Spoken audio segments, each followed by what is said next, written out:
સુરત મહાનગરપાલિકા શિક્ષણ સમિતિ સંચાલિત વેસ્ટર્ન વિસ્તારની શાળા નંબર 213, 14 અને 15ના વિદ્યાર્થીઓને સ્કૂલ રિક્ષામાં ક્ષમતા કરતાં વધુ અંદાજે 15થી 20 બાળકોને બેસાડીને જોખમી રીતે લઈ જવાનો વિડીયો સામે આવ્યો। આ મામલે સંબંધિત શાળાના આચાર્યોનો સંપર્ક કરતા તેમણે રિક્ષા વ્યવસ્થાને પોતાની જવાબદારીની બહાર હોવાનું જણાવ્યું હોવાનું સામે આવ્યું છે।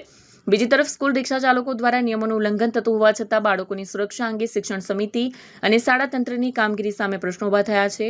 વાલીઓ અને સ્થાનિકોમાં માંગ ઉઠી છે કે વિદ્યાર્થીઓની સુરક્ષાને પ્રાથમિકતા આપીને નિયમોનું કડક પાલન કરાવવામાં આવે અને ઓવરલોડિંગ કરનારા રિક્ષા ચાલકો સામે યોગ્ય કાર્યવાહી કરવામાં આવે અને અસરકારક પગલાં લેવાય। કેટલા બાળકો છે તમારી રિક્ષામાં? તમારી રિક્ષામાં કેટલા બાળકો છે? कितना है? 10 है, 15 है, 20 है? लेकिन आप इतने सब बच्चों को भर के लेके जा रहे हो ऑटो में, बच्चे बाहर तक लटक रहे, उनके पैर भी बाहर तक लटक रहे। पैर कौन है? किसने निकाला? ये देखो, अगर बच्चों को कुछ हो जाएगा उसकी जिम्मेदारी किसकी है? तो फिर आप कितना सब भर के ले जा रहे हो बच्चों को? ये देखो पूरा ऑटो भरा पड़ा है बच्चों से,